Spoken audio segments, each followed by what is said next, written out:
What's up, everybody? Welcome to this week's episode of the Dense Pixels podcast. I'm your host, Brad, joined by my co-hosts, Micah. Hey. And Terrence. What's up? It is going to be an Anthem-packed episode today. We have impressions. We have thoughts on the coverage that the game has received so far from the mainstream community, especially.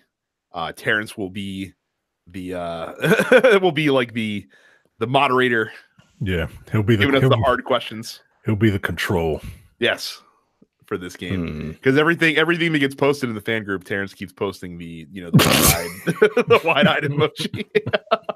Good or bad, I noticed. Good or bad. So Terrence is a plus #1 troll. He's very good at it. So let's start. I mean, so we're gonna save Anthem till later. I played a little bit of Dead or Alive. Oh, the demo came out. That's right, Terrence. You were bitching that the demo was 28 gigabytes. Yeah, I played it also. I played it as well. What did you think of it? Because you're not a Dead or Alive guy, are you? I haven't played since 3. God damn. Yeah, it's been a long while. When the fuck did 3 come out? I think that was like Xbox. Or was that Dead or Alive 2? Like, I'm not even talking about Xbox 360. I'm talking about Xbox. Oh, well, that was 2. First Xbox. That was 2, I think.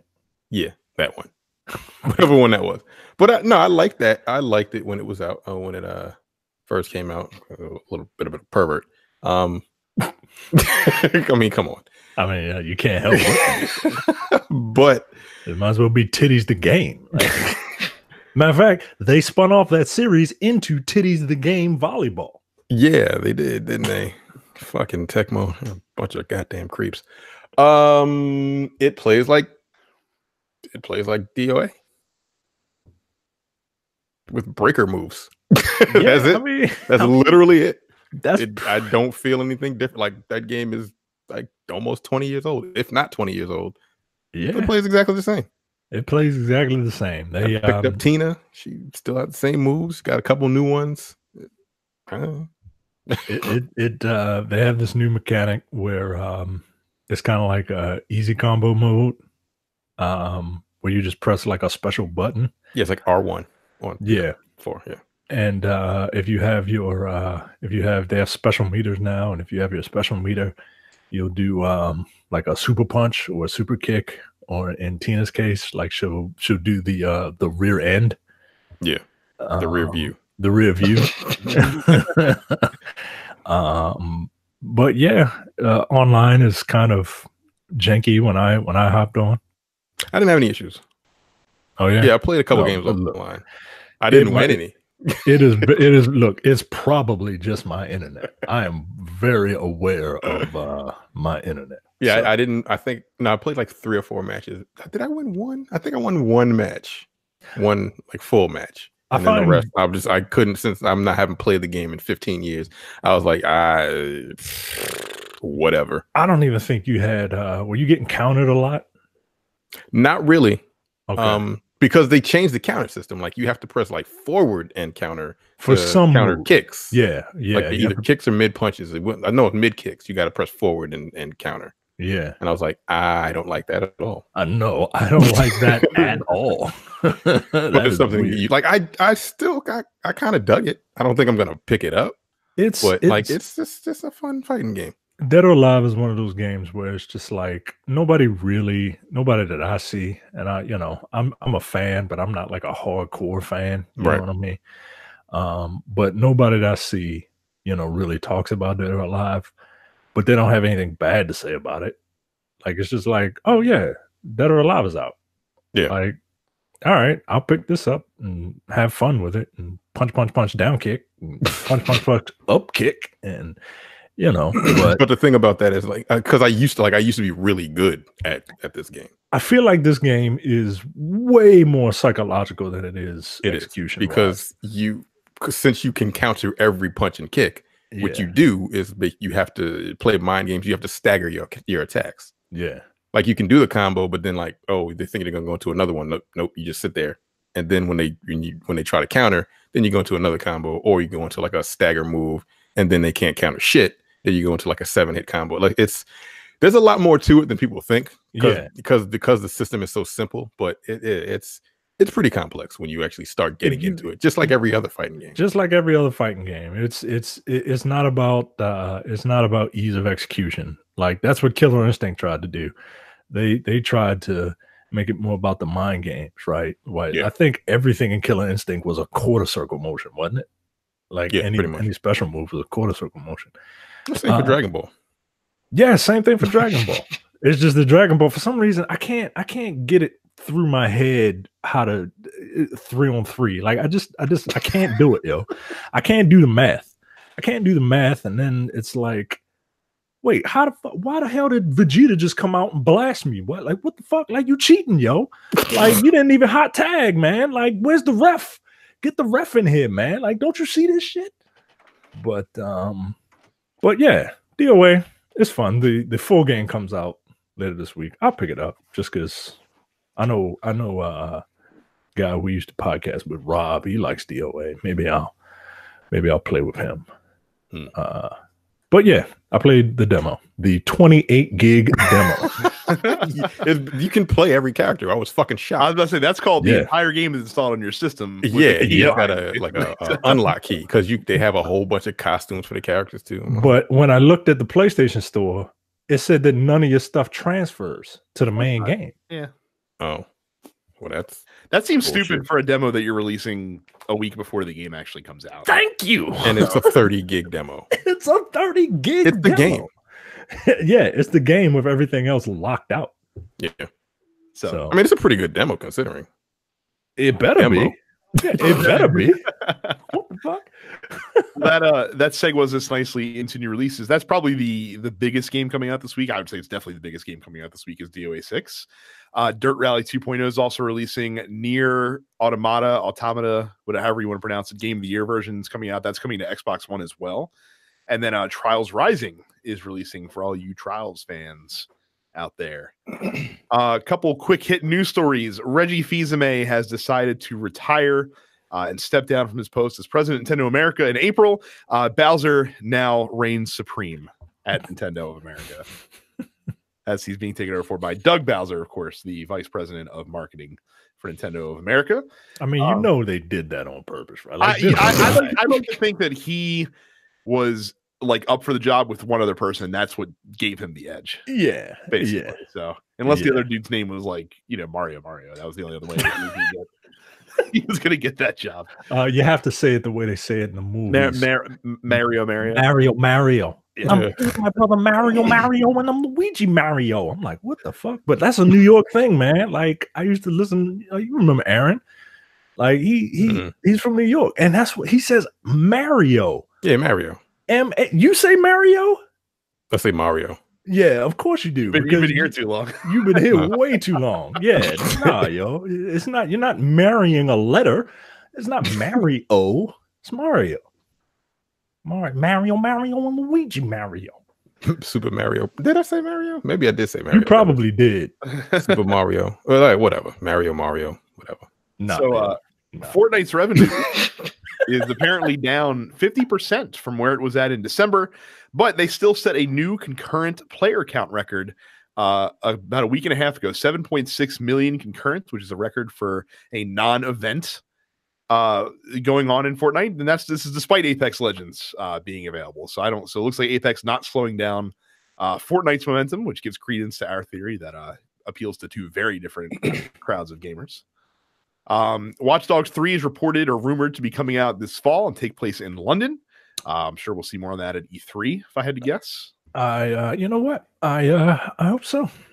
I like Watch Dogs 2. Watch Dogs 1 was okay. They overpromised and underdelivered. The Ubisoft. But Watch Dogs 2 I really enjoyed, and I think half of it was because it was set in San Francisco, and I really like San Francisco, and I really like London. So yeah. That's also it was a black protagonist as well, And it was a black protagonist. This game had me written all over it. Yeah, magical phones, a black protagonist in San Francisco, fighting the man. Like, all right, I'm down with this. And finally, THQ Nordic had the brilliant idea to hold an AMA on 8chan. If you're wondering what 8chan is, I don't know what the fuck that is. 8chan is apparently people that made their own message board from 4chan because they thought 4chan was too restrictive on what you were allowed to post. Why didn't anyone like? And 8chan has been a known haven for child pornographers to display their stuff. Apparently, no one at THQ Nordic bothered to do a simple Google search before deciding to have an AMA. Are you serious? It was a big to do today. Let me tell you, and like to the point where like the two guys that were in the AMA like both got blasted on Twitter, and one of them like pointed to the PR director, who's the other guy, is like, this was his fault. Like I had nothing to fucking do with it. Wow, Threw him. Throw that nigga under the bus. Yep. Yeah, we got to fight after that. Like fuck you, buddy. I didn't know. Yo, come on. How did they not again? For like anything with Chan in the name, not like it sounds right. Like if it was 4chan, but if it's 8chan, like 4chan, not 8chan, that's double the Chan. That makes it worse, right? That would be my thought process. Like, what the fuck is 8chan? And shockingly, developers under the umbrella of THQ Nordic are pissed. So I can imagine. Yeah, I can imagine. Next up on a child porn site. Next up, THQ Nordic will hold an AMA on Stormfront. Jesus Christ, man. Just again, Google is your friend. Jesus Christ. So good job, THQ Nordic, trying to accelerate the bankruptcy plan as they try to copy everything else that THQ did as quick as possible. Wow. So, okay.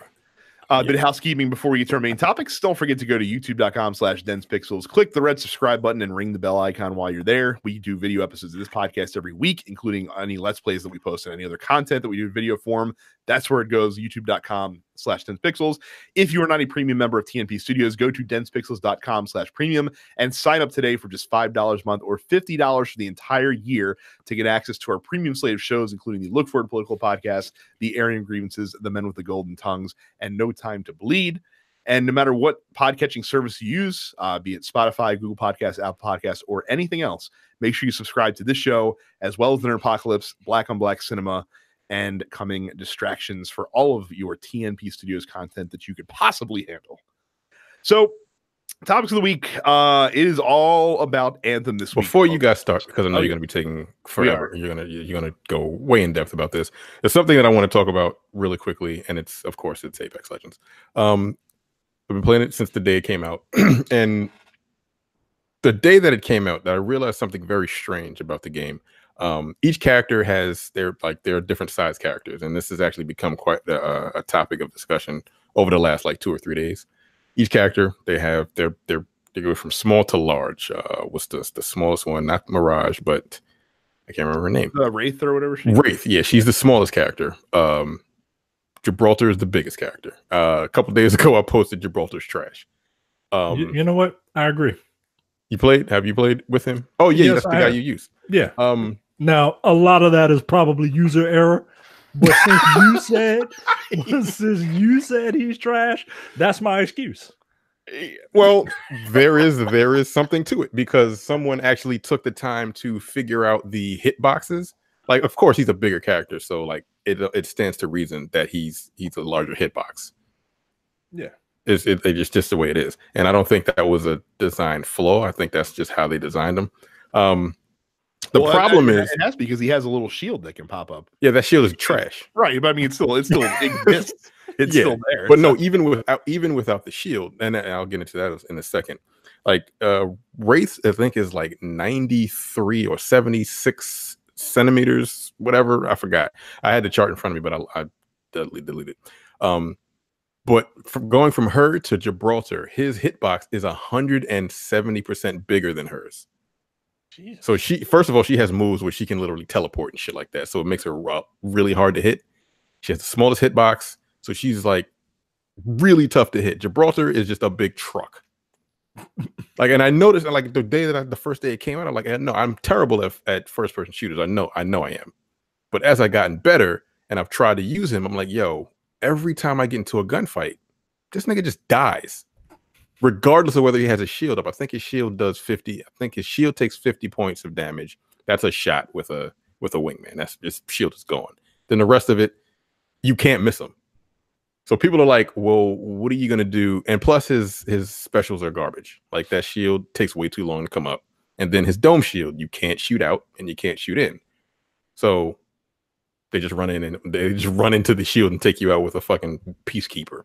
The shotgun that does a lot of damage. Never understood that that move with that, the dome shield where you can't shoot out. Well, yeah, it's like his even moves are borderline worthless.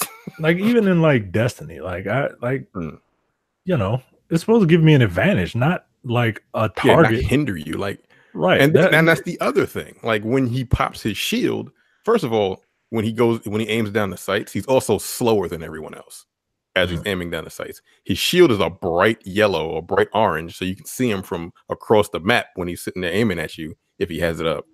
And then it makes his head a target because it doesn't cover his face either.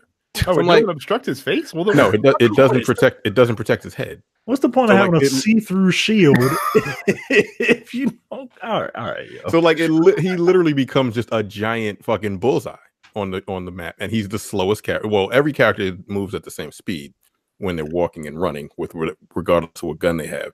But when he's aiming down the sights, he is slower than the rest of the cast. So what you're telling me is that if all of the characters in Apex Legends were one of the stations in the assault game in American Gladiators, he would be that dumb like ball cannon that kind of or just reach out and fire at anything. Hopefully hit it. Pretty much. So yeah, he's like people are like, well, what can Respawn do for him? Because him and Caustic are the biggest characters. Caustic's shit is garbage also. He's like super situational. Like he throws those gas canisters out. They're only effective indoors.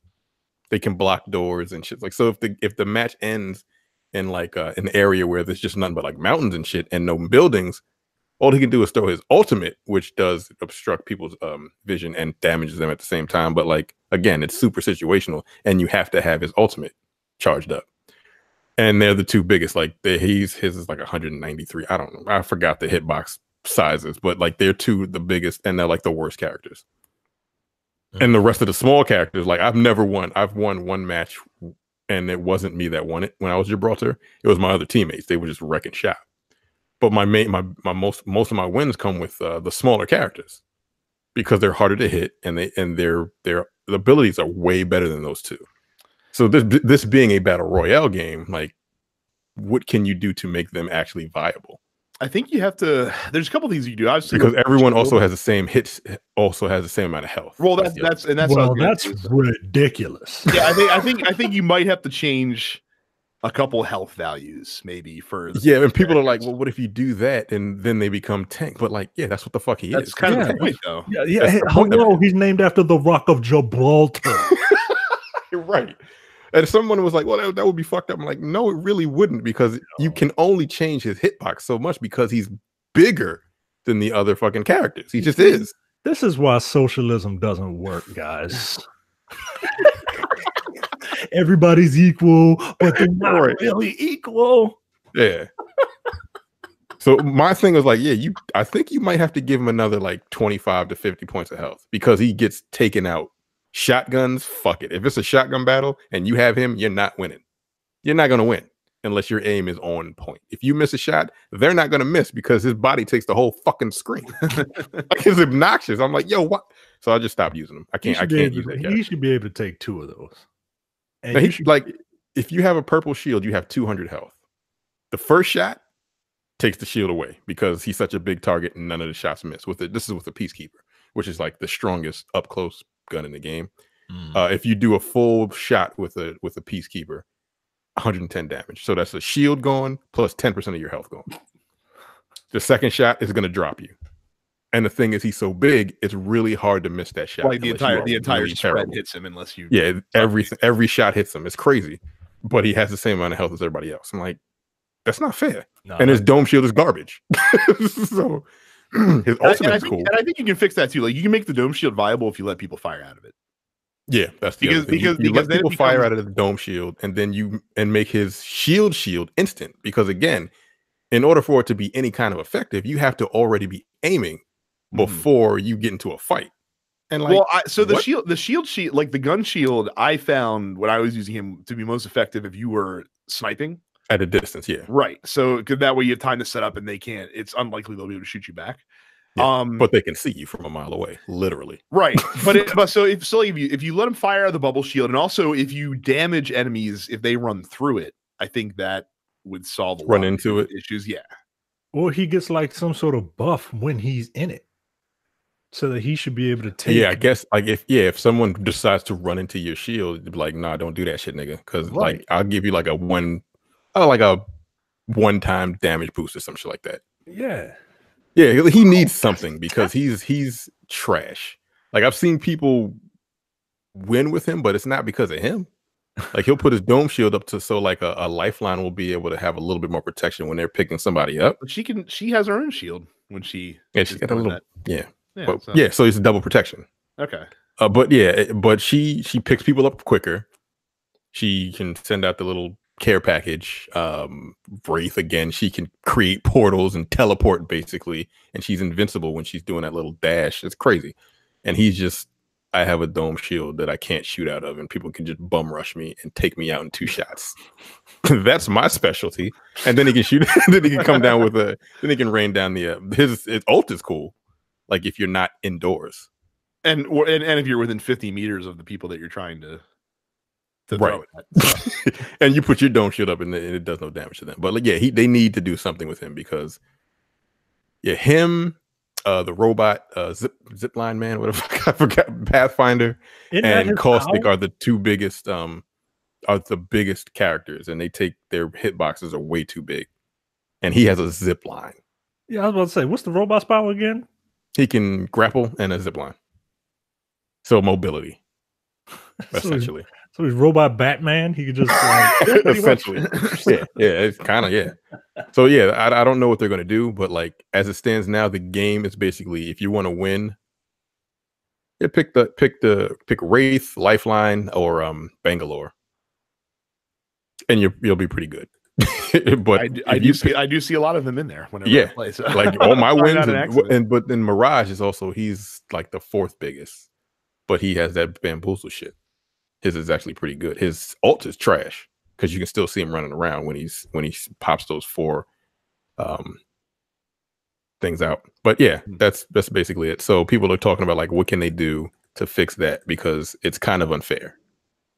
Like it just like people want to use him, but they're like, "Yo, I can't because he's terrible." But the thing is, like they have stats on how often characters are getting picked. So I'm sure that if they, and you can't just do it after, like you need like a solid like couple weeks worth of data. Right.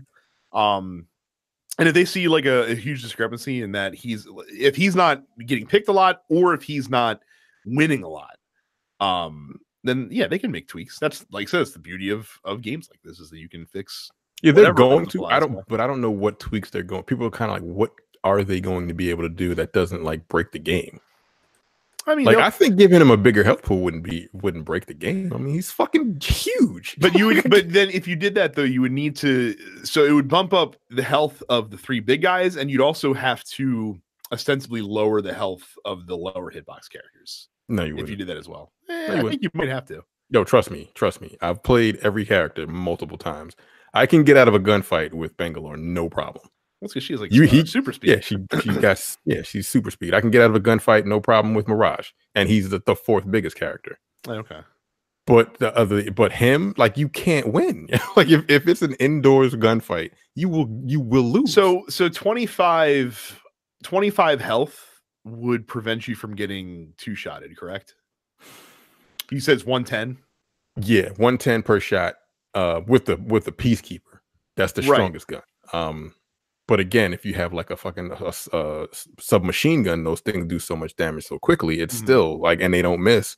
The only thing that does like if you have a headshot is like 1 times damage. It's between 1.3 and 1.5. I saw. Yeah, and then like, but if you hit him in the legs, they do less damage. But like, no one's shooting you in the fucking legs. Like, it's Well, just not. again, unless they're potato, Unless they're that terrible. That can't aim. But yeah, if you add 25, so it's 200 plus 225. That would be 225 damage full with a purple shield.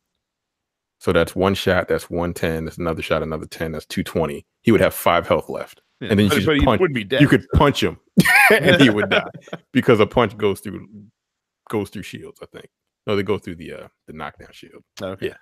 So like, yeah, even that wouldn't really help.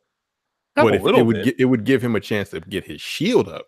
I mean, it would also give him a chance to get an extra shot off in the gun battle. Yeah. I mean, all you're doing there is you're just increasing time to kill. So. Yeah, his survivability. Yeah. So yeah, so I think if you add an extra 25, that may help, but at the same time, his hitbox needs to be tweaked a little bit, but I don't know about how much. And yeah, he needs they need to have his shield be instant. And I mean, you could also tweak that by making. I don't know if this is viable because I don't know if you can change this on a per character basis. You could give like when you're fighting him, shooting at him, like less aim assist on the weapons. Again, I don't know if you can. No, there's no aim assist in that game. There's some aim assist on console. There is. There definitely a little bit. Yeah. I don't feel it. Oh, it's not. It's not a lot. Like again, if you're comparing it to like Destiny, it's insignificant. I don't feel that shit at all. But so that's the thing that's going on now. They're like, and I noticed I literally noticed that shit the first day. I'm like, why the fuck am I getting dropped so quickly with this nigga? This doesn't make any sense at all. Like everybody at the same speed, but like he is just dropping like a fly. And I played a little bit today. I'm like, fuck this nigga. I can't. I can't do this anymore. I'm done. I'll pick the other 4 characters or the other 6 characters because Caustic is just worthless to me. I can't use them. Some other people have been really good with them, but they just hide in houses like a bunch of bitches. But that's what you're supposed to do with it, right? And that's not my style. So anyway, that's my Apex Legends talk for the week. On Anthem, little game called Anthem came out this past weekend. And by the way, can we just talk about how EA really kind of fucked up by releasing this very good free-to-play game right before their big, we really need this to make a lot of money. Didn't I say that like 2 weeks ago?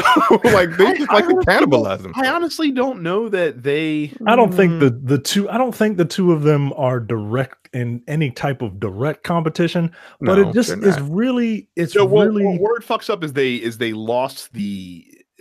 Like the zeitgeist, I guess you could say a little bit, but that might be a good thing considering, like I said, how the reaction's been for this fucking game so far. Yeah, take a little bit of the sting off of it, just a little bit.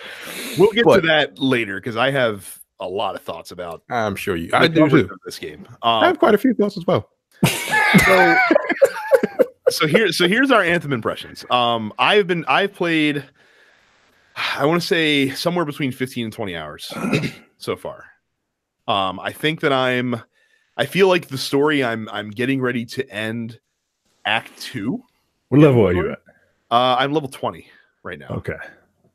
And how much have you done so far, Micah? I'm about to hit level 18. I just finished. So this is a very weird break in storytelling, but there's a point in the story where the story just pauses because you have to go out into free play and complete a bunch of challenges. Now, most of those challenges I had already done throughout the course of just regularly playing the game, but there were a few that had me stumped for a while. The multi-kill one was a kick in the dick. I'm like, I know I'm watching 3 of these people die with my lightning bolts right here in front of my face. And then I found out it's not a multi-kill, it's a chain kill.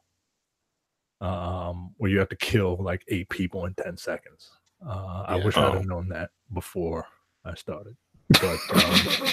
But I just finished that part of the story. Okay. So you are about to get to the part of the story where it gets really cool. All right. Because it's starting to get interesting, right? It gets very interesting. So a lot of folks, I've heard mixed things about the story, and it's so inevitably comparisons are going to be made to Mass Effect because it's BioWare, and I think that's not really fair to the game because it's not the same type of game that Mass Effect is. But that being said, from the story standpoint, the story bits are less, but they're still as good.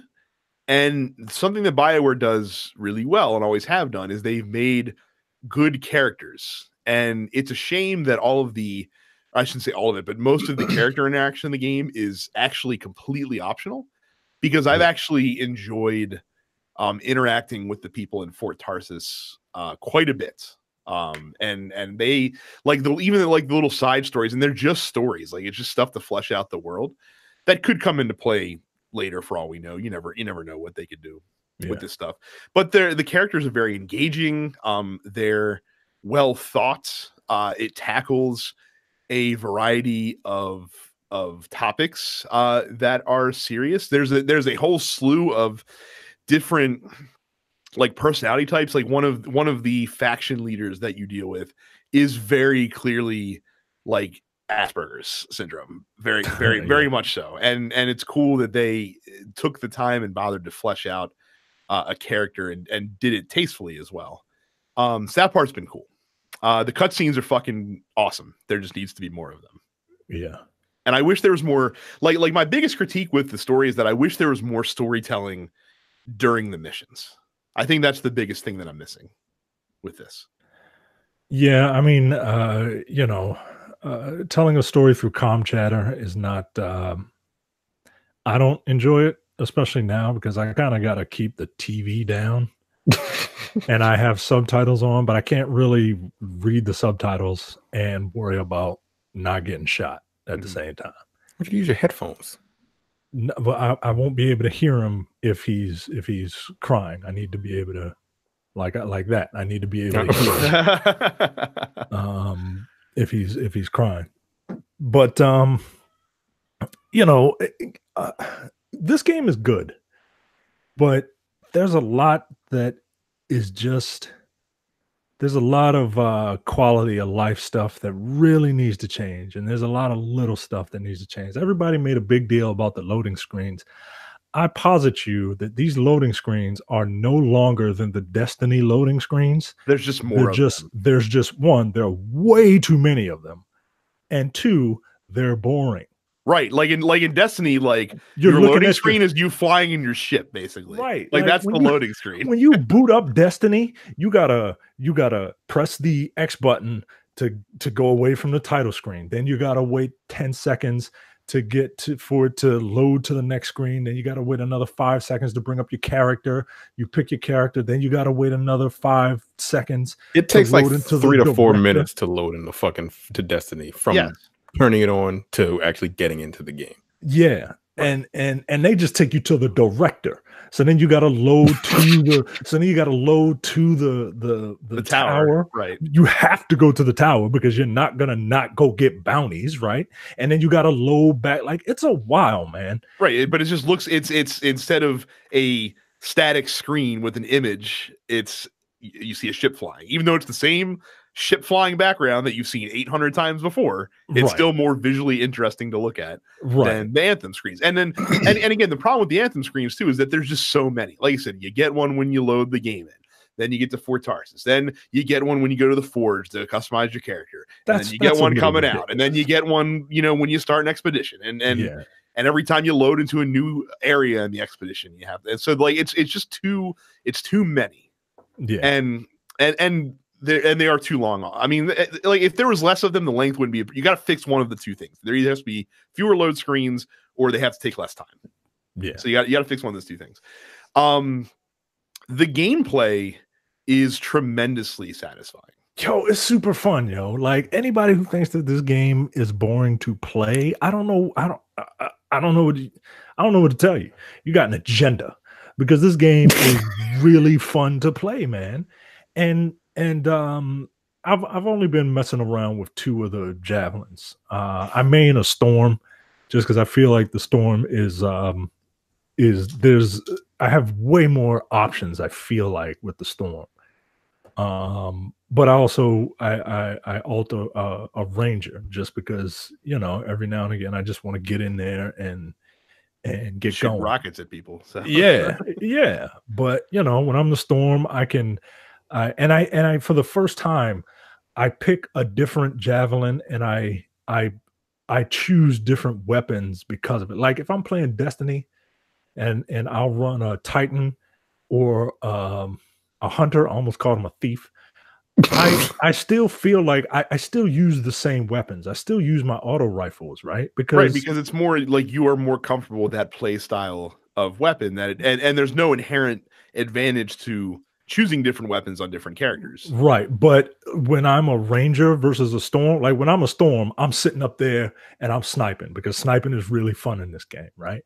And when I'm a ranger, I don't touch a scout rifle, to use Destiny parlance, or a sniper rifle. I'm shotguns, machine pistols, like I'm infantry, right? Right. And I'm like with Interceptor, like I'm usually running a shotgun and something else like medium range as well, because I know I'm going to be in people's faces anyway, just because the play style that javelin requires necessitates that. Yeah.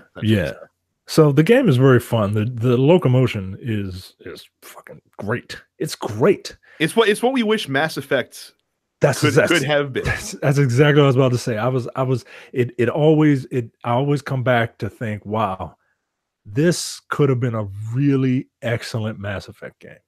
Like if you take the Mass Effect like gameplay style and take the Gears of Warness out of it, like this is basically what you're left with. Yeah. Essentially. So the gameplay has been really fun and it's only going to get better. I'm presuming they're going to add new gear for all the javelins. Obviously there's going to be new weapons. That the biggest critique that I would have with the weapons is that the weapons don't feel special. Most of them don't. And to be fair, I haven't gotten any Masterworks or legendaries yet, and that's where they start to feel a little bit different, because like especially the legendaries have the additional perk, and Masterworks have it too, have the additional perks on them that change the weapons slightly. And apparently like weapons are not as good in the early game, but they become very important in the end game.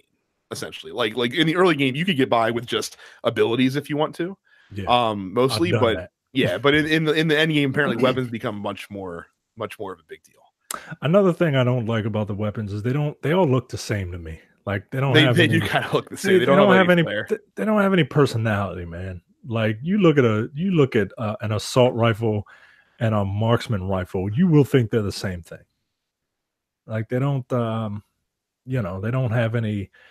And I hate to keep comparing it to Destiny because it's not a really apt comparison, but like Destiny's got cachet. It's got personality. Like each one of those guns feels like it has a story, even if half of them look the same. You know what I mean? Like at least it's half of them that look the same, and not all of them that look the same. Something that really irks me, and it's just me. It's just me. It would probably be Terrence also, but it's just me. You can pick your character for whatever reason. You never see their face, but you could pick their character. So I picked a dark-skinned black man. Bald, big lip, broad nose. Like this guy's black. This guy's black as 1,000 Midnights sitting next to Wesley Snipes. You know what I mean? Like he's black. Did Brad do his voice? Well, look, I mean, look, we know a black guy who does not have an ethnic sounding voice. So I've heard it since 1994. So I'm used to hearing a black guy with a non-ethnic sounding voice. That's fine, right? But what I am not used to is if you're going to give me the option to pick my face, like, and then in the cutscenes, when I see my hands aren't as black as 1,000 Midnights either. Like that's really gonna bother me, man. Like every time I hop into that javelin, I see these like tanned white hands get in the javelin. I'm like, oh, come on. They didn't think that one through all the way. They didn't think that one through all the way. But no, that's just that's me being funny. Like this game, I'm having a lot of fun with this game, and I haven't even played it with my friends yet. Like, you haven't? Oh, that's a shame. No, so yeah, that is a shame, Brad. Hey, I've been on 15 to 20 hours. I haven't seen your ass when I've been on because I'm on late as shit at night. So that's not doing you any favors. But yeah, I'm having a lot of fun with this game, man, and I really hope that these scores don't drive EA to just be like, all right, well, this was a bust, let's not support it. Well, before we get into that discussion, we can talk about the quality of life stuff in the game. So obviously the loading screen and server issues that they've had this first week need to be fixed. The server issues are like, I've been kicked out of I think 4 or 5 games so far, and that's not acceptable. Like, I'll tolerate some small problems here or there.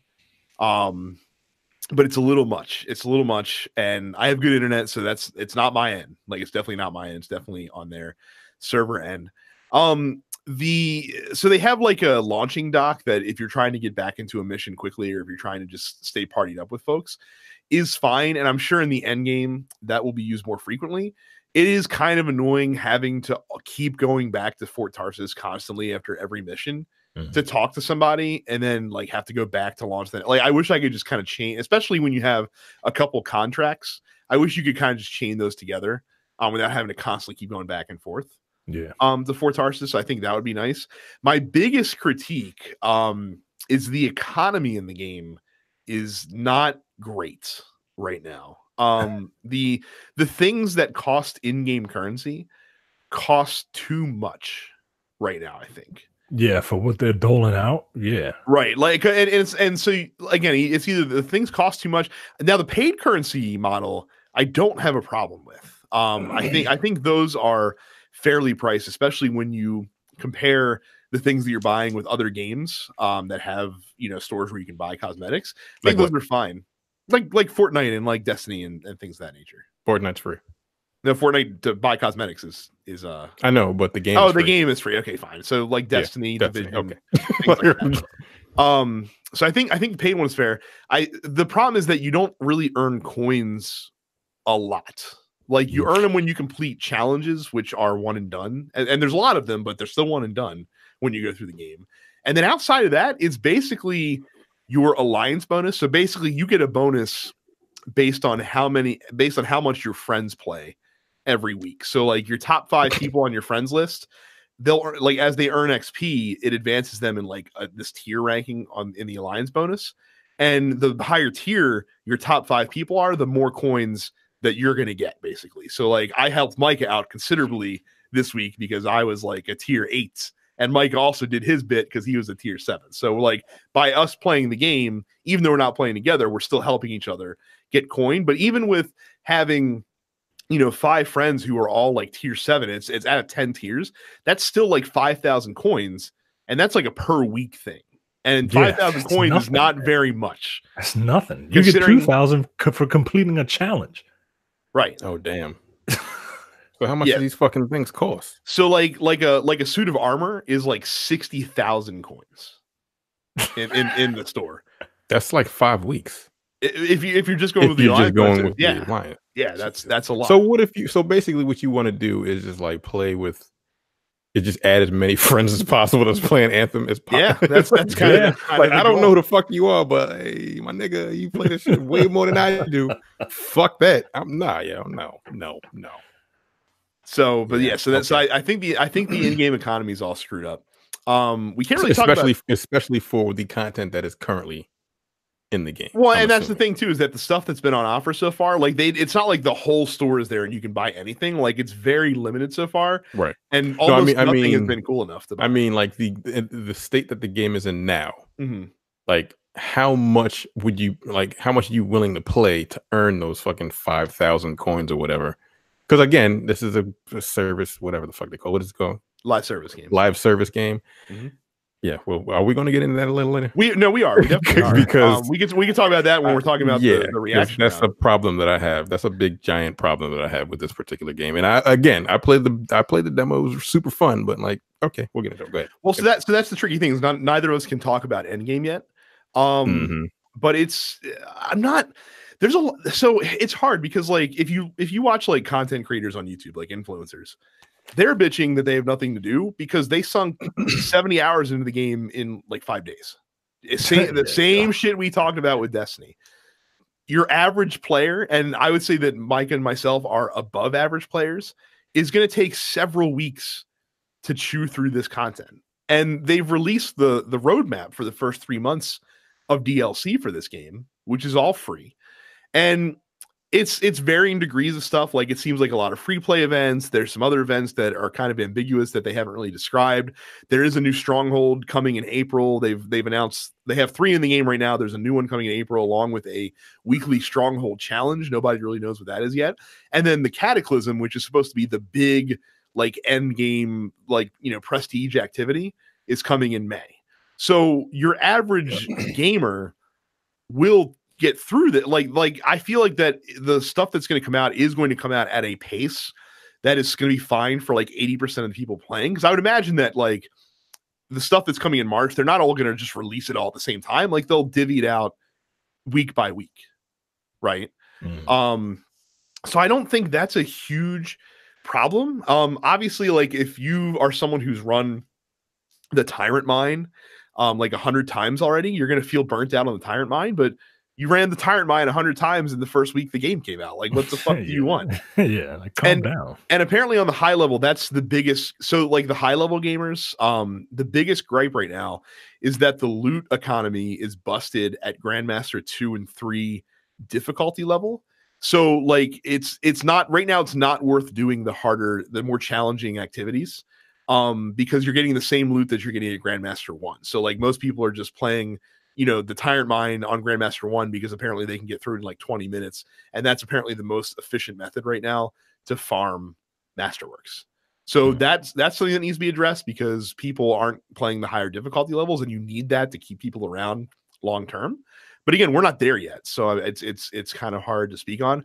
And I will say, before we get into the reaction piece, people are criticizing BioWare for the state the game released in, and there's fair criticism in there, to be sure. I'm not discounting that, but I think that you can't criticize them and then also not praise them for the level of response that they've had to a lot of those issues so far. Like for example, one of the first things, like, on day one, someone discovered that there was a really easy exploit to farming Masterworks where you just basically had to do a loop around the map to like 15 different treasure chests, and you were guaranteed to get a Masterwork, and it was the quickest way to do that. And they fixed that in a day. Like they spotted that immediately, eliminated it, fixed it. There were some loot dropping issues that their live service team has been on it, like, it's getting as much stuff as they can.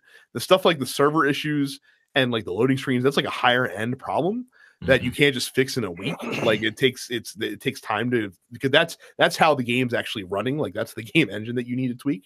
But as far as like stomping bugs out, I think they've done a pretty good job so far around stomping bugs out for the game within the first week, at least.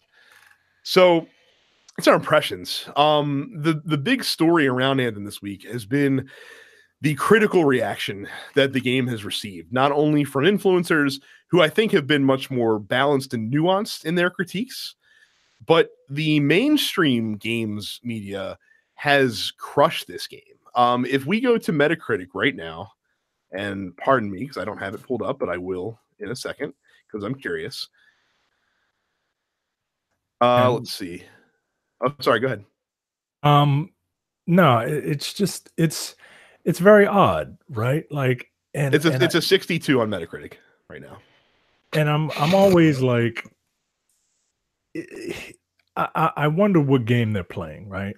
And I wonder what game they expected, right? Like, they came out and said that this type of game is a live service game, right?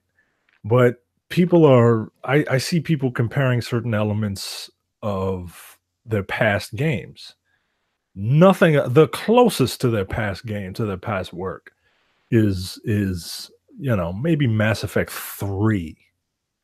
And it just doesn't, this isn't that. Like, I've seen people say, well, I'm just not interested because I loved Jade Empire and I loved Dragon Age and I loved, you know, Mass Effect 2. Well, this is a very different game. Just like Mass Effect was a very different game from Jade Empire. I don't know if it's the storytelling that they don't like. I don't know if it's just resentment from Mass Effect 3. And maybe that's a little extreme, but I don't think it is. EA bias, maybe, as well. Yeah, EA bias. Like, I don't know, man. So what the thing that I've come up with, and you guys know this because I wrote it in the docket, but I don't think traditional game outlets are equipped anymore to review a live service game like Anthem. I think if you're an outlet that gets your review code, plays the game before release, gets your review up before the embargo, which usually happens the day the game comes out or a couple days before, and you put a score on it, you are not covering this game correctly. Like anyone that's scoring this game right now it's fair because this is the product that's available. Yeah, but it's not fair because this isn't the product that it's going to be in a month, 3 months, 6 months. And it's not like you're going to sit there and rescore the review based on what they do. Maybe some outlets will. That's not true. I've seen people rescore Call of Duty.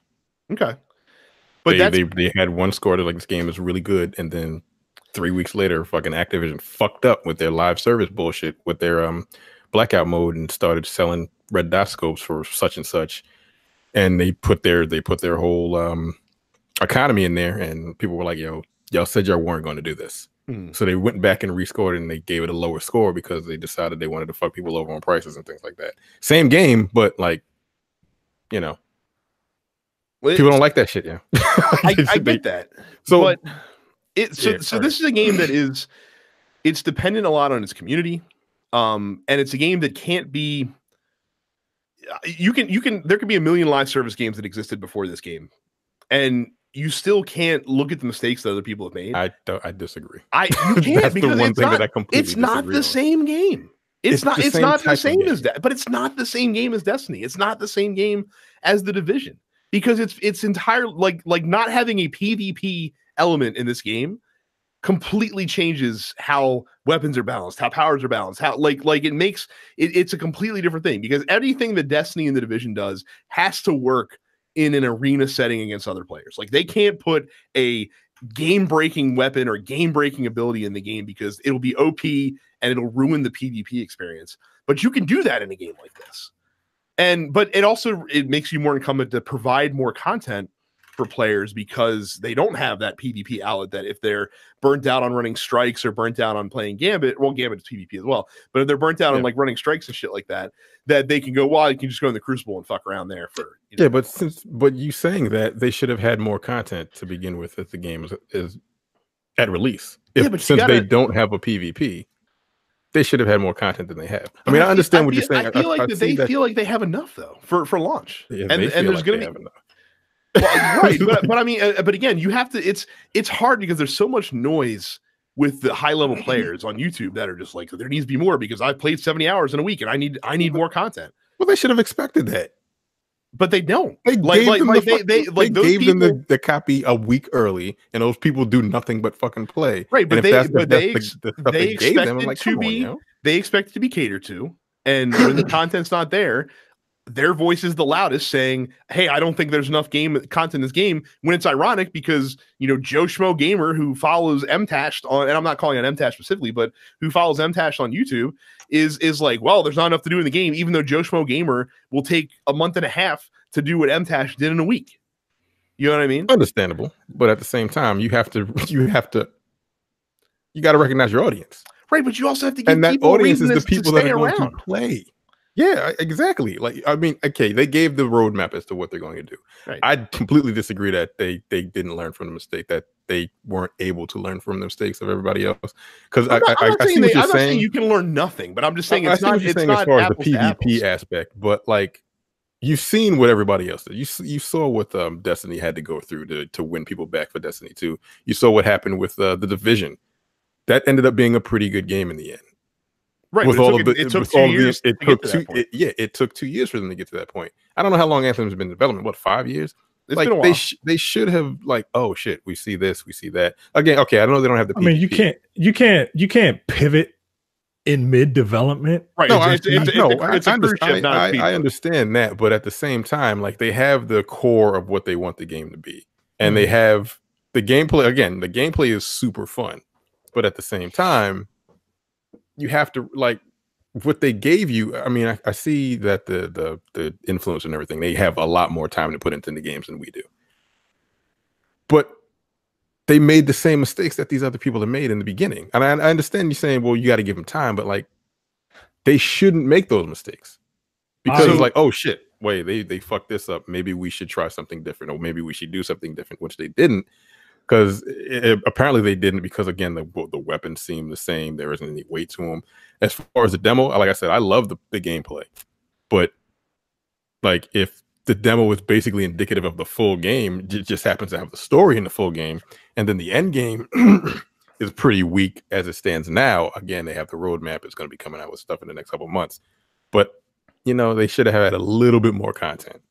So I firmly agree that if you review what's handed in front of you, you don't review for the future. Yeah, correct? But I also think that you have to review for the time that you played, right? Like if you run through this game, if you run through 70 hours of content in 72 hours, ridiculous, then you need to review it based on that first 72 hours. Not, you know, all right, wow, I had a great time with this, but now I'm bored. That's like me saying, hey, I finished the story in Spider-Man. It was really good, but I've been playing it again for a week and there's nothing else to do and I'm bored. So this game sucks. Huh? Well, and let's well, they got to the end game a lot quicker. Let's talk about content as well. I was thinking about this earlier today. So I went back to look at the reviews of a game that came out a few years ago. And it's the game that I think that Anthem is probably the closest corollary to. And when that game came out, it had a incredibly forgettable story. It took place over the course of 4 chapters, basically, and each chapter had a couple dungeons. I know exactly what game. I know, but I'm walking you through it. The game launched without a huge feature that was heavily promised and that was much talked about before the game came out. And that feature ended up breaking the game and had to be removed from the game, you know, about a year or so in anyway. And it had a very broken loot drop economy when the game first came out. It was very just kind of like you're just doing the same shit over and over again.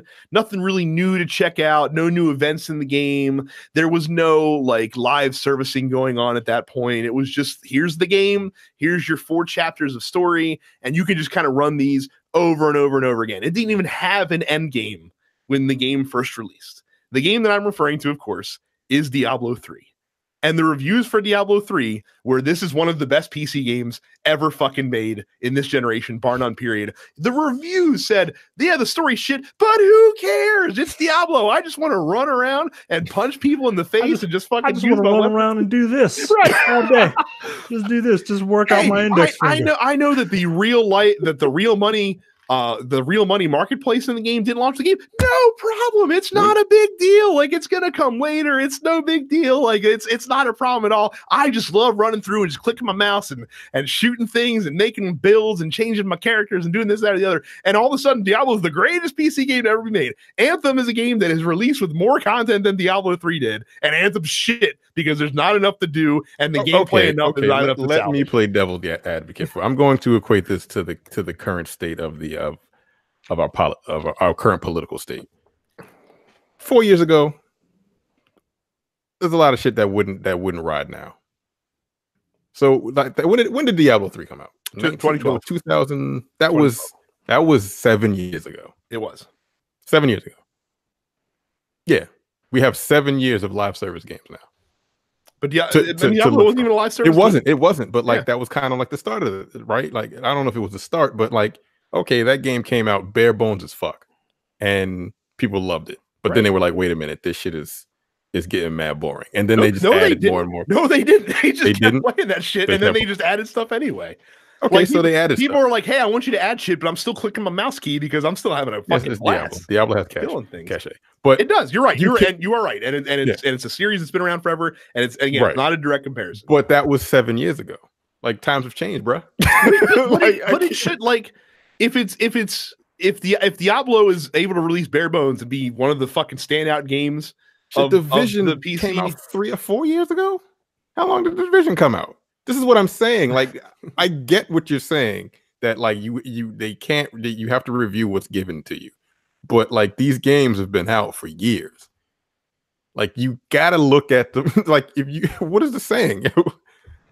Like, if you make the say, goddamn, what's the goddamn saying? My brain just what the insanity saying? Like doing the same thing over and over again? No. Like, if you don't learn from the mistakes of the past, you're doing yeah. Like, you're doing that's kind of what this, like, look, I know you disagree with me. Like, I know you disagree, but BioWare has never made a game like this before, ever. But at the same time, they're BioWare. I get it. They're BioWare, and they've made all of their games have been story driven. But they decided they wanted to jump into this arena. Like, right, look at the other games that are in this arena already. Right, but this game, like you said, this game has been in development for 6 years. This game has been in development since before Destiny 1 came out, since before The Division came out. So you're just giving them a pass to just completely just negate. I'm saying that everything else has come out since then. While this game was in development, that every live service game that has ever existed, it's come out with shenanigans, has come out with a perceived low level of content, some balance issues, and some stuff that gets fixed over time. And I'm not like, here's what I'm not saying. I'm not saying everyone needs to run out and fucking buy Anthem right now. If you want to wait 6 months to see what the game looks like in 6 months and grab it on sale for $20 because EA games always go on fucking sale, then do that. Except for Madden. Right. Well, no, Madden goes down as soon as the Super Bowl is over. Oh, but it, like, I just don't feel like the game deserves as much shit as it's getting right now. Well, I think the amount of vitriol that's being thrown at this game is incomparable to the issues that the game has. Well, also EA. You know, I have a huge bias with EA. That's why I don't have the game yet. Fuck them. Like, I refuse. Like, if you tell me that game is amazing in the next like 5 or 6 months, I might pick it up because I really, really enjoyed the gameplay. But I don't know what the fuck them niggas are gonna do with the game. I just don't. I don't trust them fundamentally. I can't trust them. I don't trust them, and I don't trust Activision. And that may be that's not just me, but like, no, fuck both of those companies. But I play Apex Legends, but that was free. You know, it was free, and EA had like and Respawn was like, fuck off. They even released it the way they did because they were like, fuck EA. Now, look, I think that we can all agree that looking at Metacritic scores, if Metacritic means anything to you, looking at the Metacritic score for Anthem on the Xbox One and looking at the Metacritic score for Crackdown 3 on the Xbox One. Wait, which one is? I haven't even looked. Which one is worse? They're both the same. I know this game wasn't as bad as Crackdown. That's fucking hilarious. As a matter of fact, the user score for Crackdown 3 is higher. It is. but I don't put any stock in that. Like, that's the same shit as people review bombing Captain Marvel on fucking RT. Like, that doesn't shit. I just find it funny to me. But the issue is, so Michael, like you're saying, no one with a functioning brain pays attention to or cares about Metacritic scores. But publishers do because they don't have functioning brains. Right. That's EA, I think they get like bonuses depending on what the score of their games are on Metacritic, which is fucking wild to me because people can just destroy your game. Well, I guess they get the bonuses for the actual review, like serious reviewers. I think that assigning a score to this game is irresponsible, and it's a shame that many outlets are beholden to Metacritic because of that. Like if your reviews go up on Metacritic, you have to put a score because that's the only way that it's going to make it on there. I respect the hell out of Polygon for making the decision about a year and a half, 2 years ago to stop scoring games because they're like, we want you to read the fucking review instead of like parsing this nuanced text down to a number. And I'm not saying that Polygon was like overly praising of Anthem. They weren't. They highlighted the stuff that was positive and not. And apparently Kotaku's review was also very nuanced and very even-handed and fair. But yeah, like stop like games like again, traditional game outlets are not equipped anymore to cover and review games like this. And again, because it's the same issue in news, the fucking shit headline on page 1 doesn't get nearly it doesn't get the retraction on page 9 doesn't get a tenth of the attention as the shitty headline on page 1. So, and that's the problem that we're running into. So it's been frustrating, and I shouldn't care. Like, it shouldn't fucking matter to me what someone else thinks of this game. But it's frustrating because I want the game to be successful, because I think that they have a really good center, like core of a game here that just needs some work on the outside. And I think that, like every other live service game, within a year, I think this game is going to be humming, but it's only going to work if people are actually fucking playing it. And a lot of people were scared off because of the overwhelming negative coverage that the game received in the first week. It's frustrating. Well, there you go. So we turn to you in the Dense Pixels post office to answer, or to ask us some questions, both Anthem and not Anthem related. We will do the Anthem ones first, and then there's a couple non-Anthem questions that you guys gave us. Malcolm says, why should I buy Anthem?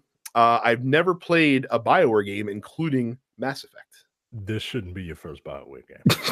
Well, not if you're looking to have like the BioWare experience. Right. Yeah. No, don't do that. Go play Knights of the Old Republic. Like I said, I think if you like action heavy third person shooters and you like the gameplay loop of a Diablo, you'll probably like this game. Like if you like grinding for loot, making cool character builds that are super powerful and doing that kind of stuff, and you want a decent story to be told in the middle of it, then that's the reason that you buy this game now. But again, if you're not sure, wait. You'll get it cheaper, and there'll be a truckload more content if you wait for it. So Maybe if you're on the fence, there will. There will at least 3 months worth. So, Eric asks, what does Anthem need to do to sidestep the looter shooter fatigue that is setting in for a lot of people? Well, I guess part of people's issue is that BioWare is known for their storytelling, and I thought the story was going to be the thing that kind of hooks you in. The story is fine. It's not bad. It's getting interesting at the point that I'm at. Usually I would say they need to make sure that their story is on point. Like, because you have to get people to want to read the codex and get into the lore. Like, I know people who are super into, Brad is super into Destiny lore. Like getting super into this lore as well, buddy. Right. Like each one of like Brad told me the story of like the thorn and the compliment gun that like I was the last like, word, yeah. Yeah. I I just got a thorn. It was hard. But yeah, their story's gotta be on point. If their story is something that is on point, I think people will flock to it just because it's BioWare and that's what they're known for. And I will say that one of the things this game does need to do, in my eyes, to be a continued success, they're at like, once we're done this like Act 1 DLC, the first 3 months, I think every couple months you have to release a story arc that is the same caliber as the main story arc in the game. Like, it doesn't be as long maybe, but it's got to have the cutscenes, it's got to have the memorable characters and the crazy events and stuff like that. And I think they can do it. But I think for a BioWare game, they do need to do that for this game. Like, you can't just do world events and strongholds and shit like that. Like, I do want more story, and I want to get to know this world more as we go through, because it's pretty cool. Yeah. Johnny links us to an article on my favorite website, comicbook.com, and asks, is this just a rocky start, or is the game dead on arrival? Now, the article in question mentions how the retail sales of Anthem in the UK specifically are down 50% from what Mass Effect Andromeda sold 2 years ago. This is not a clickbait article, but it is a click-seeking article. So they're reporting news. I just don't think the news is very useful for a couple of reasons. First of all, comparing a game that is mostly single player driven with a small online component versus a game that is an entirely online component is a little apples to oranges, even though it's from the same developer. And then the other thing is that a game that does require online and a game that doesn't require online, I would expect more people to buy digitally anyway. And plus, that's also how the market is trended as well. And then the third thing I can give you from a insider source perspective, let's call it, is that retailers are generally ordering less copies. So like Battlefield 5 came out in November and retailers ordered a shitload of copies. And again, when you're talking game sales of retail copies, it's not the person walking into the store and buying it. It's the store buying it from the publisher. They ordered fewer copies of this because they ordered a shitload of Battlefield 5 copies and were sitting on inventory for a while. So typically when you do that, the next time a game comes out from that publisher, especially one with a heavy online mechanic, that's going to happen. And again, this is also just the UK. So again, this story doesn't really mean anything to me. I think we have to wait for EA to release their earnings numbers at the end of March and look at the units sold for that to determine whether the game's successful, because their forecast was 5 to 6 million copies by the end of March. So if it hits that, we're good. If it doesn't hit that, then we might have a problem. With all this negative press, I honestly would be surprised. We'll see. They hit 5 million. Yeah, we'll see. Ricky says, "Is anyone else getting load screens while there's movement in the background?" Yeah, I mean that just means that you're loading in slower than other folks that are in your room, basically. Yo, that shit is annoying to me, man.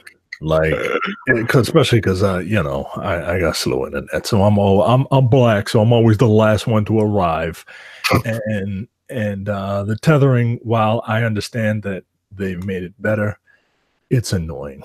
So the way they made it better, though, it's not like a longer distance, it's just a longer countdown. They just give you more time. Yeah, they just give you more time to catch up stuff. I wouldn't go as far to say that it's better, but I do get frustrated occasionally when I land on the Strider. I'm like, "Where's the team?" And then like they're already like way far in terms of what's going on in the mission. That does get a little annoying as well. One more Anthem question before the two non-Anthem questions that we have. Bryant says, "Where does Anthem rank so far compared to its peers, such as Destiny and Warframe and etc.?" He says for him, it's the best of the bunch, but he does not deny that the game has its issues. I don't think you can compare them, honestly. They're two. Warframe is probably closer because Warframe, though it has a PvP, doesn't really lean on that. It's mostly PvE focused. But I didn't play a lot of Warframe. Terrence is the most experienced Warframe player amongst the three of us, and he hasn't played Anthem, so he can't really speak on that. And there's a story in Warframe. I don't know what the fuck is going on there. No idea. Everybody in that game looks weird. Yeah, there's no weight to anything in that game. Everything just kind of flies around. Like everything has there's weight to the actual like the javelins, but the guns themselves, they don't feel powerful at all. Everything in Warframe looks like it needs to have Skrillex playing in the background. You know what I mean? It just looks weird. So I will say real quick though, so Terrence, I know that your impressions are based off of the demo. Mm-hmm. Things get way. It's all about builds that this game is. Like your weapons and powers get better when you build around them with the different gear that you get. And you have to, and unfortunately, like it requires you to kind of get into the epic and like masterwork level gear before you can really start doing that when you get a ton of inscriptions. Because I saw a video where they had like they had gear descriptions and they were like plus 0% such and such. Like, what the fuck? That was a bug in the beta. Like the thing was there, but it was just saying 0%. Like it was just being listed wrong. There was a couple of things that this was in the code that was released to the early people. I was like, that doesn't make any sense at all. What are we talking about here? But like there's a pistol, for example. It's like it's a masterwork level or a legendary pistol that gives you 200% bonus damage on it when you're hovering. So like if you're using a storm, you're gonna fucking wipe people. And if it someone else I saw has an inscription that rolled on the pistol that gives the weapon an extra 100% damage. And those are all like stacking values. So like you're basically, if you're hovering 300%, yeah. And someone made a build and I think they fixed it because apparently if you ran 2 of these guns, it would stack both of them as well. Like you would get like what 700? Yeah. So like someone made a build where between the different gear they had and running 2 Avenging Heralds and stuff like that, they were able to basically one-shot the boss at the end of the Tyrant Mine, like the giant spider. They were able to fucking one-shot. Ridiculous. And like I said, I think that got fixed because I don't think that was the intention. But the fact that someone figured it out. leave it and just make harder difficulties. Yeah, it's not PvP.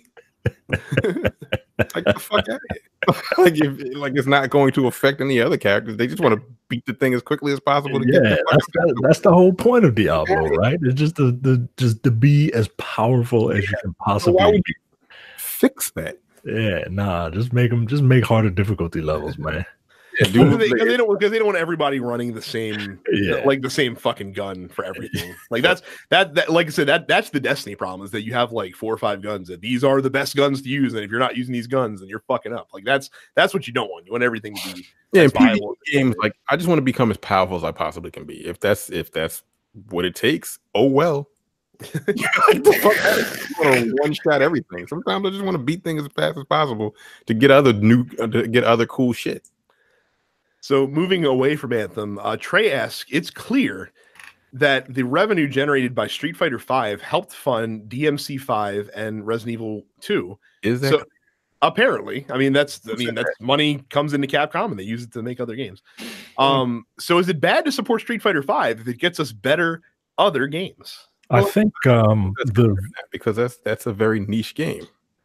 I think the money that's generated from Street Fighter V goes back into like the Capcom Cup, like prize money pool. I need to know if that's actually a fact or not before. Yeah, I thought that like when you buy the Capcom Pro, everything that you buy, a portion of it goes to help the players and to go into the pool of prize money that you win. There's a lot of money coming in. It's not like 100% of it goes towards that. Right, but like a portion of it. Right. And then, look, if Street Fighter V is getting you Resident Evil 2 remake, I think Resident Evil 7 got you Resident Evil 2 remake. I would agree. Start of them coming back because that game was great. Terrence loves Apex Legends, has played hours and hours and hours and hours. I actually gave him $20. Oh, did you? I did. I didn't get a lot from it. But you didn't have to. I didn't. No, you didn't have to, because there are always, in every game that you can give people money for, there are always whales. Let the whales do their whale things so that you can enjoy the benefits of the whales spending their whale money.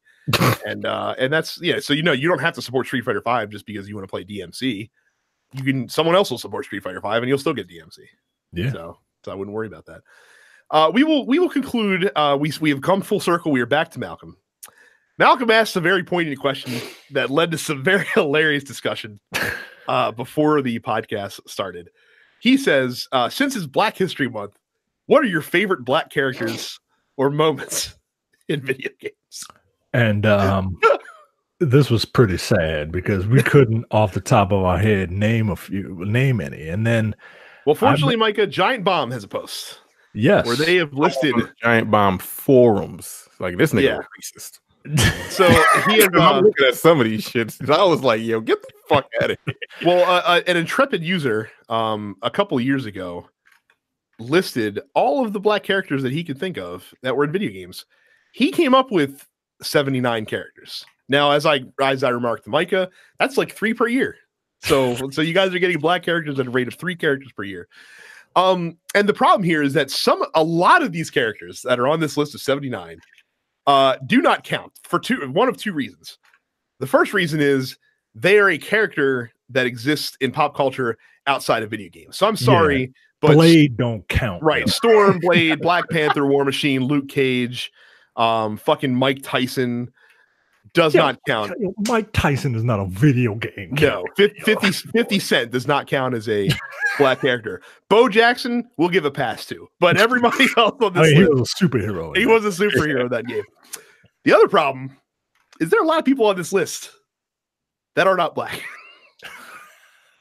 He couldn't even find.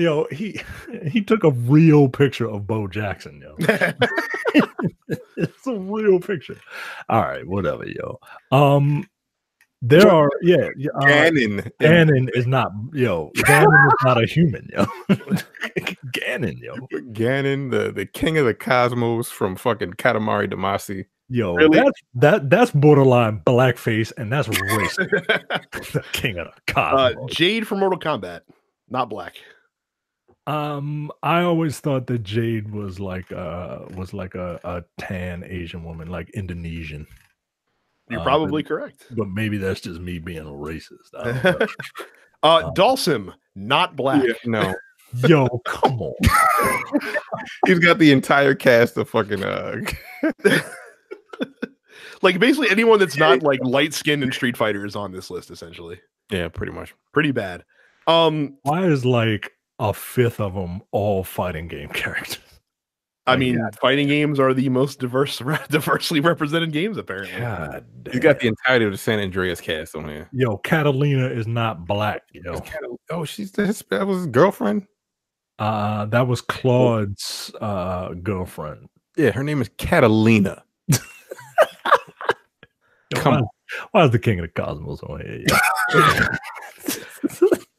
Cyborg Lisa Hamilton. Lisa Hamilton? From what is this? From DOA? Mariposa? She's a luchador wrestler. Right, she ain't black, So this is pretty disappointing. This is very disappointing. Wikipedia page. I don't know how to. I feel like that's not going to be better. It might be a little bit better. It's the first. Well, this is in alphabetical order. Adam Hunter from Streets of Rage. He's black. He's black as shit. Skate was black as shit. He better be. Isn't that his like nephew or something? Brother, his younger brother. Let's see. Vanessa Lewis in Virtua Fighter. Yeah, she's black. All right, she's black. I don't like her though because she has white hair. I don't like it when you. No. Storm's the only one. Storm is the only one. Let's see. Birdie, Street Fighter. Yeah. Barrett, Final Fantasy VII. Nah, yo. Nah, I'm sorry. Wait, Axel Foley? Get the fuck shut up. Apparently there was a Beverly Hills Cop video game. I guess. All right, yeah. Eddie Murphy is not a video game character. He's not. So what are your guys' favorite black characters in video games? Wow. Including Marina in Splatoon 2. Yeah.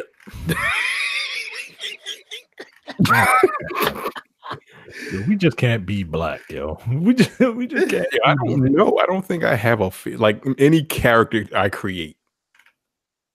Yeah, that's what I said before the show. Mike's favorite black character is his Commander Shepard from Mass Effect. You know who I like, and I'm trying not to pick a fighting game character, but I kind of have to. I've always been a fan of Jax. Always liked Jax. Yeah. Like he's like especially like Mortal Kombat X Jax, because now I'm old and he's old. You know what I mean? And it's just like I'm too old for this shit. And Carl Weathers from Mortal Kombat, although Carl Weathers is not a Mortal Kombat character, no, or a video game character, but Carl Weathers with the Jax arms. Like maybe he wouldn't have died in Predator if he had them Jax arms. I mean, like what happened to him in Predator necessitated the Jax arms. There you go. They just had to revive him. Oh wow! I think what we've discovered is there's not enough black characters in video games, guys. Or not enough main black characters. Yeah, not enough starring ones. Like I'm still looking at this. List from this Giant Bomb forum. Yeah, that list is trash. This list is garbage. Staff Sergeant Griggs. You remember that legendary video game character, Staff Sergeant Griggs? What was that game, Marlo Riggs and something? I mean, like I said, he also has the one cop that you meet early in Resident Evil 2 that dies super fast. Yeah, what the fuck? Yeah. like a train conductor from Resident Evil. Like, are you serious? Really? Mm-hmm. Marlo Briggs. Marvin Brenner from Resident Evil, the cop. Wow. Yeah, no, Yeah, nothing. It's like Skate from Streets of Rage. I don't know. Axel from Streets of Rage. Balrog? Nah. Balrog is a nigga. I do not like that representation, man. A nigga with a googly eye. I'm not a fan of birdies either.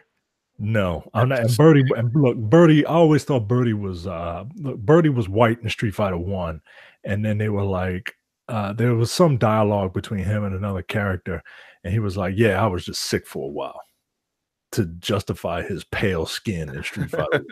So he is officially a black man. I can't believe King of the Combos is on this fucking list. I didn't even see him until you guys had said something about it. That's racist, Joe. It is. From Overwatch.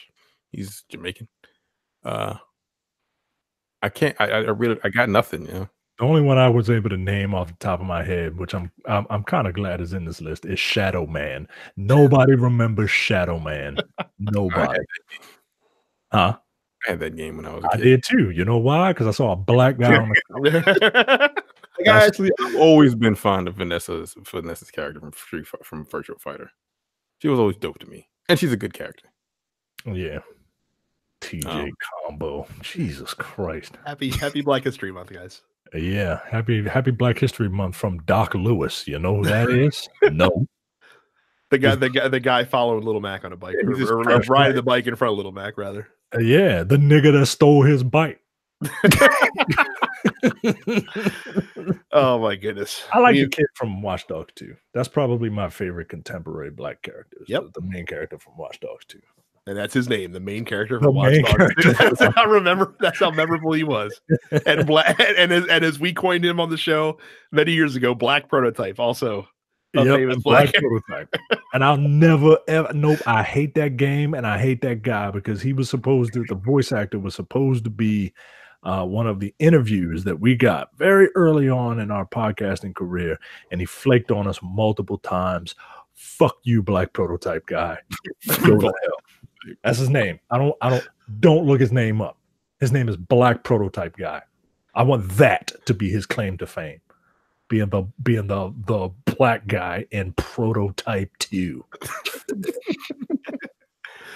Yeah, the black guy in Watch Dogs, I felt like his name was Marcus. It is Marcus. Because of course it's Marcus. Yeah, because it's Marcus, right. Because it's Marcus. Marcus. All right, yo. Well, that's it for us. Thank you guys very much for watching and listening. Follow us on social media. Just search for Dense Pixels. Join our fan group, densepixels.com/fans, so you too can submit questions to us that we answer on the show every week. Don't forget to subscribe to the show. Don't forget to subscribe to the YouTube channel. And if you use Twitch, you can check out Terrence at Apparition410. You can check out Carrie at Stuff It's Carrie. If you watch games on YouTube, I will stream on there occasionally as well. And Micah just plays games by himself. He doesn't know how to do that streaming stuff. So that is it. Thank you guys very much for checking us out again. We will see you all next time. The bunny girl from Final Fantasy 12 is not black. All right, her name is Fran, is it not? Yeah, something like that. Get out of here. Get out of here. God. I'm done. Happy Black History Month. You're watching the Dense Pixels YouTube channel. Click the subscribe button while you're here and make sure you check out our weekly podcast where we discuss the latest gaming news and our impressions on what games we've been playing.